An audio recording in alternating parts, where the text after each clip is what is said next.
Dividends, interest, capital gains, cryptocurrencies, rental income.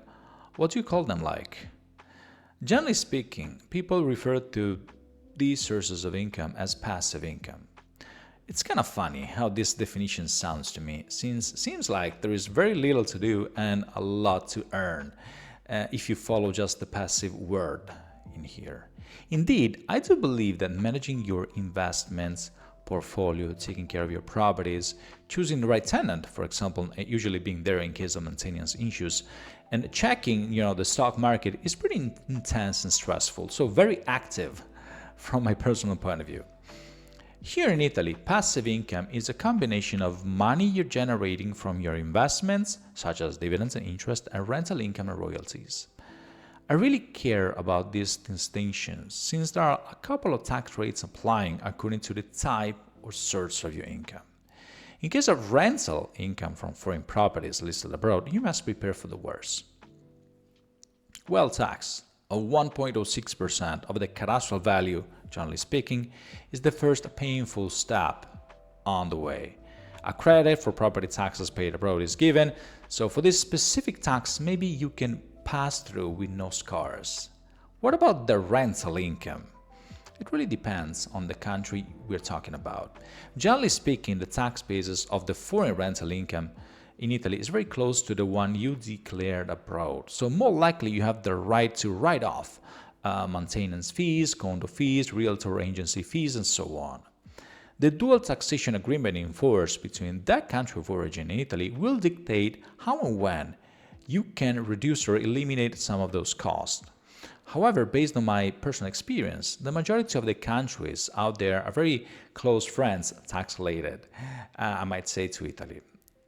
On the part left on the table, on the profits of your renting business, if you want, you're required to pay IRPEF, the incremental progressive rates, 23 to 43%.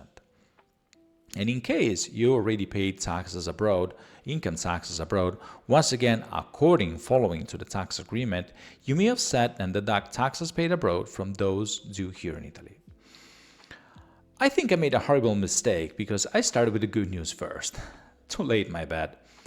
Dividends and interest belong to another tax framework, another page of the Italian tax return, the one that follows one simple rule: 26%, flat. No progressiveness whatsoever. And just for the record, whenever you have some crypto investments or anything like that abroad, you owe also the ugly 0.2 or 0.4% wealth tax per year. Don't forget about that, okay? The beauty of that is the passive income tax estimate will take just a couple of seconds. Just type the numbers, apply 26%, and that's it. You're probably going to think, hold on, what happens if I already paid some passive income taxes abroad on my dividends?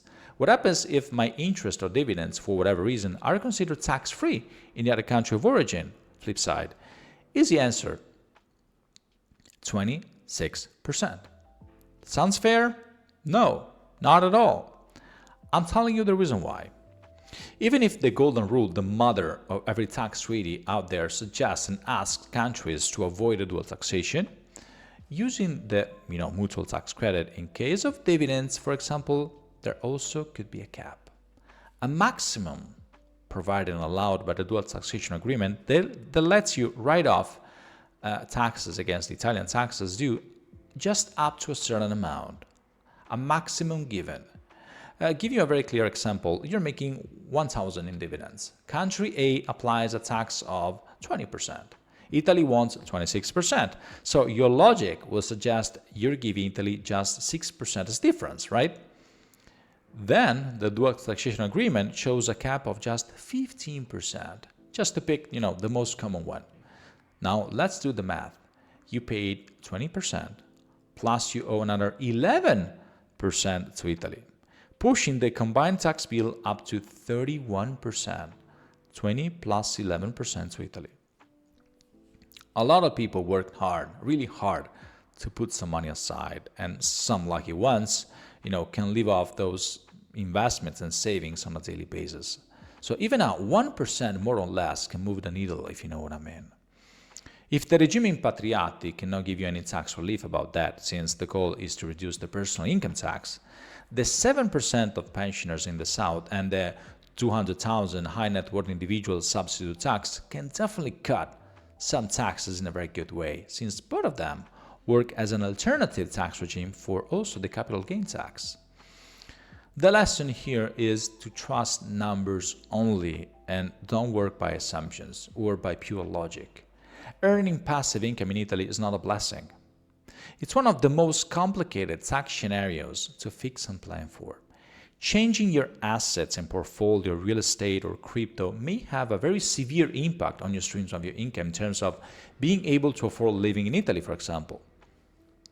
Before yelling at your Italian tax guy or studiorigo, in this case because you don't like the rules, count to 10.